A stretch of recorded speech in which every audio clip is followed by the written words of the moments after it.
Hello, my dear friends. Welcome to our channel. Be nice for better life. दोस्तों last के video में हमने 800 plus general knowledge या GK series का part 1 देखा था। आज के इस वीडियो में हम पार्ट 2 देखेंगे। दोस्तों बीपीएससी एग्जाम के डेट्स भी क्लियर हो चुके हैं, जो कि 21 सितंबर को अनाउंस है और 14 सितंबर तक एडमिट कार्ड भी आ जाने हैं। तो चलिए फटाफट हम आज के 50 क्वेश्चंस को देखते हैं और याद करते हैं, क्योंकि अब समय डिटेल से पढ़ने का नहीं रह गया। तो चलिए शुरू करते हैं आज का पहला प्रश्न। पहला प्रश्न कहता है, कौन सी नदी डेल्टा नहीं बनाती? कौन सी नदी डेल्टा नहीं बनाती है? इसका उत्तर होगा नर्मदा और ताप्ती। नर्मदा और ताप्ती नदी डेल्टा एस्चुअरी का निर्माण नहीं करती हैं। हमारा अगला प्रश्न है, विश्व का सबसे ऊंचा पठार कौन सा है? विश्व का सबसे ऊंचा पठार कौन सा है? तो इसका उत्तर होगा तिब्बत का पठार। इसका उत्तर होगा तिब्बत का पठार। अगला प्रश्न है, कोला प्रायद्वीप किस देश में स्थित है? कोला प्रायद्वीप किस देश में स्थित है? इसका उत्तर होगा रूस में। उत्तर होगा रूस में कोला प्रायद्वीप स्थित है। अगला प्रश्न है, छोटा नागपुर पठारी प्रदेश का सबसे प्रमुख नगर कौन सा है? छोटा नागपुर की पठारी प्रदेश का सबसे प्रमुख नगर कौन सा है? इसका उत्तर होगा रांची। अगला प्रश्न है, कोचीन का जुड़वा नगर कौन सा है? कोचीन का जुड़वा नगर किसे कहते हैं या कौन सा है? इसका उत्तर होगा एर्नाकुलम। इसका उत्तर होगा एर्नाकुलम।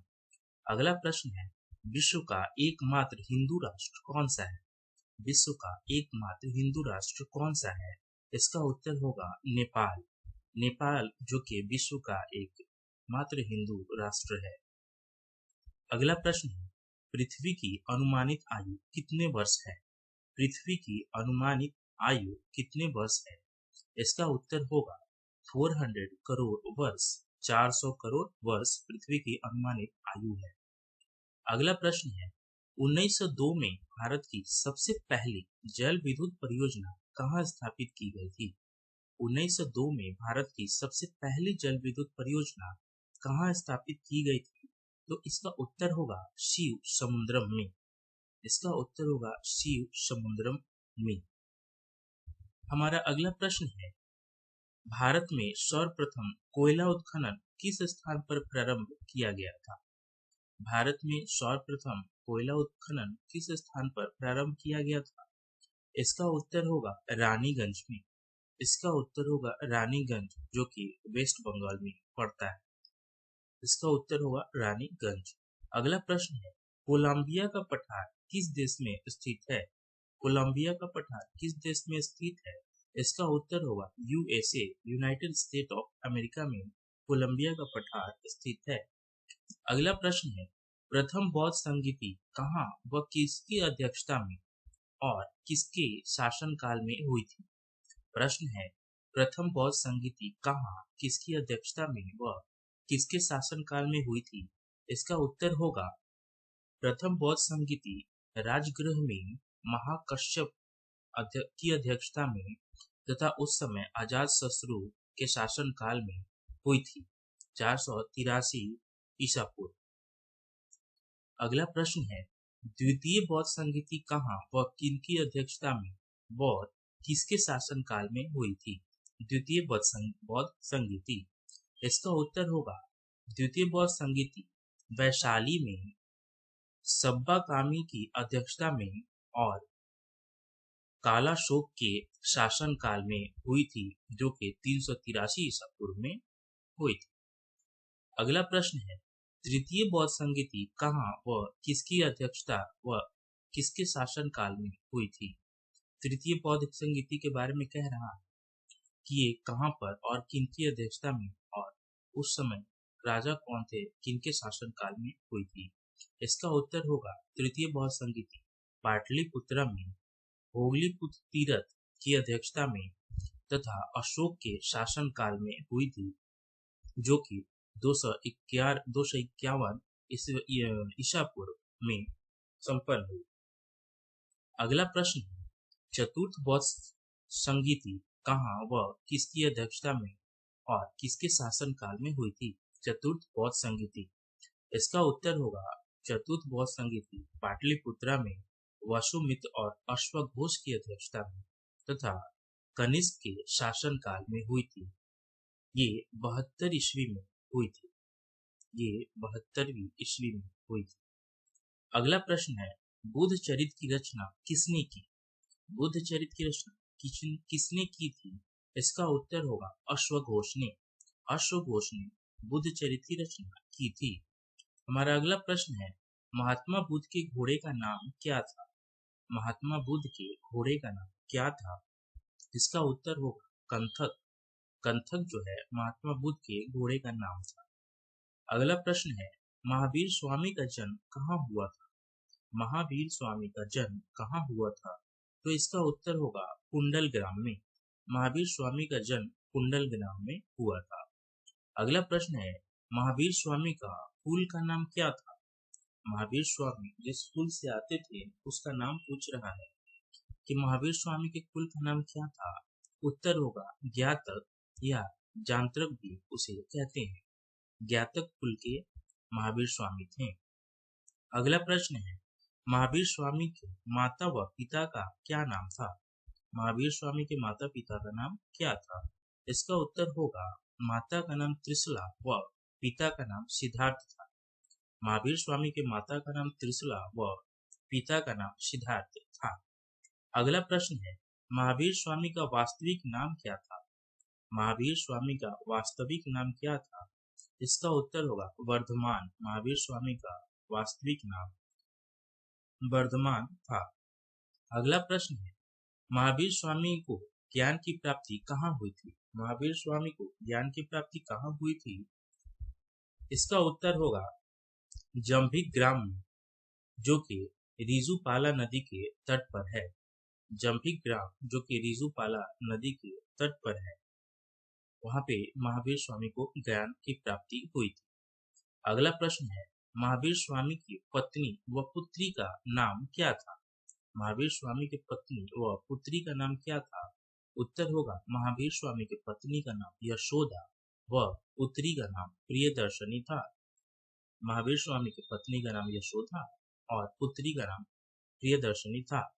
अगला प्रश्न है, जैन धर्म के प्रथम तीर्थंकर कौन थे? जैन धर्म के प्रथम तीर्थंकर कौन थे? इसका उत्तर होगा ऋषभ देव। इसका उत्तर होगा ऋषभ देव। अगला प्रश्न है, जैन धर्म के 23वें तीर्थंकर कौन थे? जैन धर्म के 23वें तीर्थंकर कौन थे? इसका उत्तर होगा पार्श्वदेव। पार्श्वदेव 23वें तीर्थंकर थे।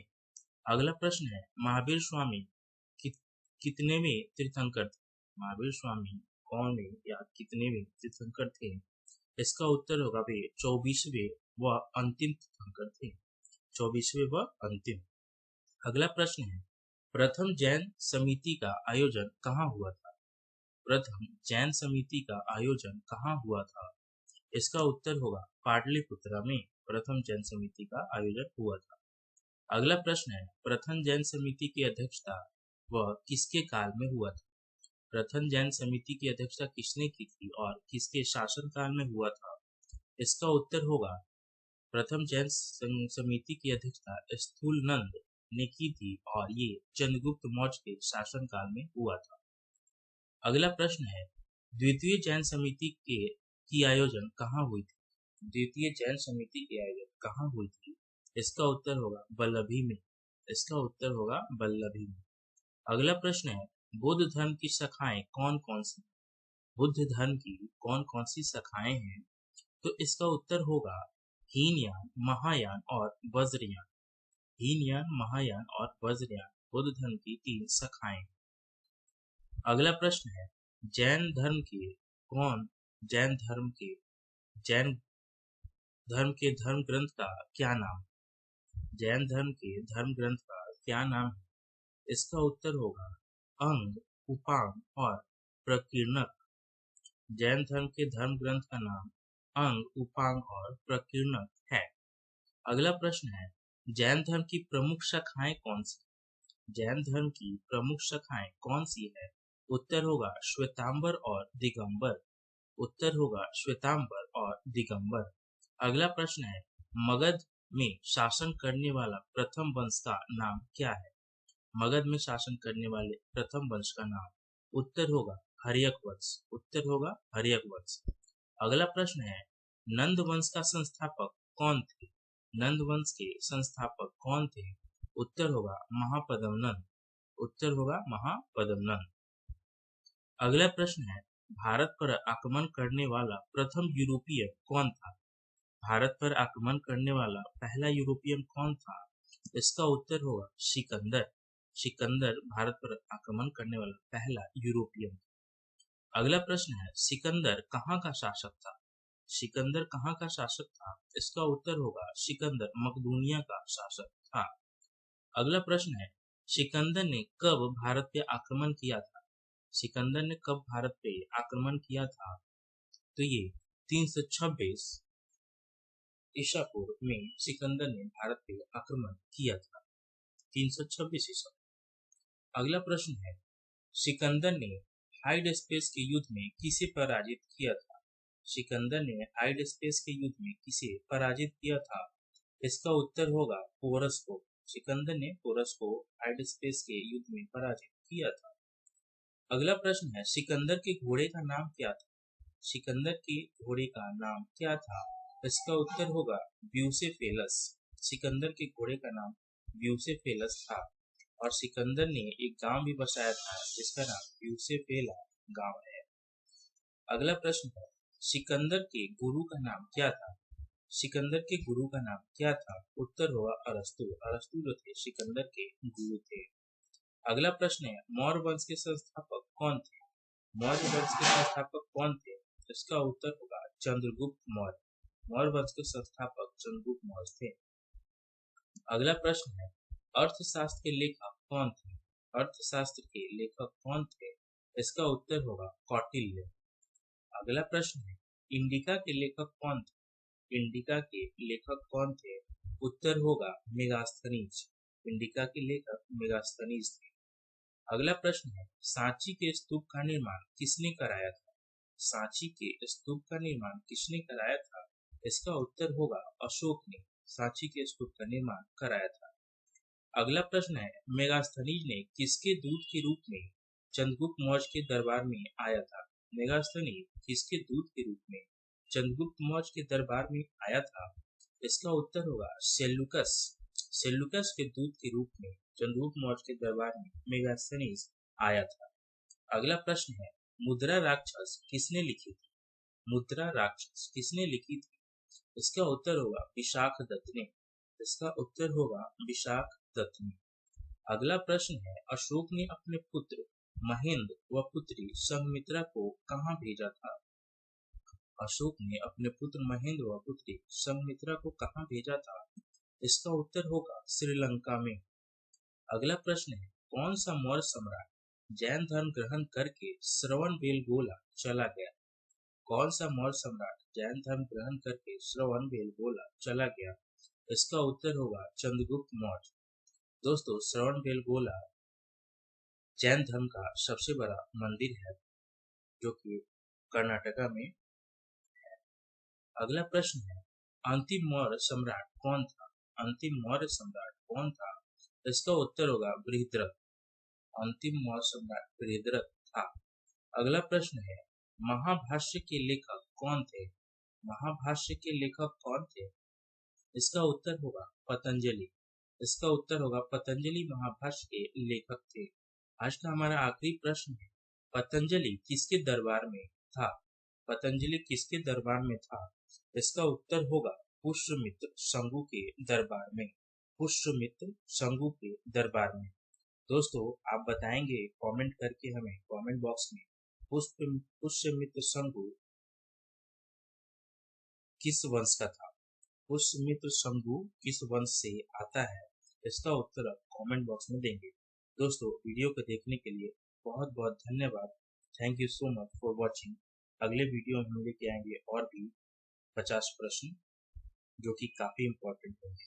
बहुत बहुत धन्यवाद।